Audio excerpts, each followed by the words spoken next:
देखो, बीमारियां बढ़ रही हैं, बड़ी बात नहीं है। बड़ी बात ये है कि आने वाले 2050 के बाद दवाइयां काम करना ही बंद कर देंगी, ऐसा दुनिया भर के डॉक्टरों का कहना है।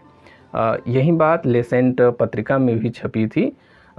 लेकिन हमने आज से 5-6 साल पहले हमारे देश के वैज्ञानिक और एम्स के डॉक्टर डीडी न्यूज़ के एक शो में यही बात कह रहे थे, जिसका मुख्य कारण प्रदूषण है। पहले तो अधिक दवाओं का सेवन करना, दूसरा का पर्यावरण में प्रदूषण।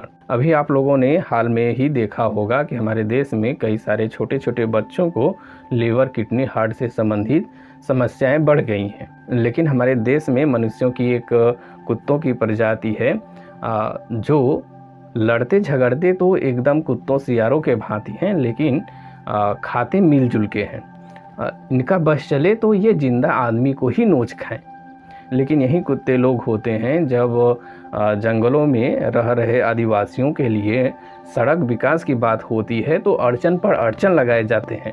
वहीं आज हसदेव जंगल को काटकर 5 साल में ही कोयले की खदान बना दी गई और बिजली उत्पादन के लिए कोयला निकाला जा रहा है। हमने बीबीसी का एक रिपोर्ट देखा जिसमें बताया जा रहा था कि हसदेव जंगल में जो कोयले का खदान है, भंडार है, वो पूरे भारत का सिर्फ 1% मिलता है, उसको भी कुचल जाते हैं हाथी।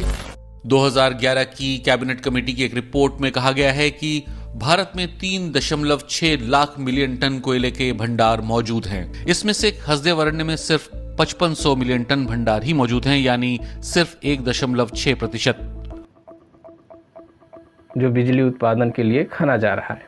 क्योंकि ऐसा इसलिए होता है कि इन जगहों पर घूसखोरी खूब चलता है, अधिकारियों का जेब गर्म होता है, नेतागिरी चलता है और गुंडागर्दी भी चमकती है। वर्तमान समय में बिजली उत्पादन के कई साधन हैं, पवन ऊर्जा, सौर ऊर्जा, हाइड्रो पावर और अच्छा किफ़ायती होता है ये परमाणु ऊर्जा, जो कम जगह पर इसको लगाया जाता है और स्वच्छ भी माना जाता है।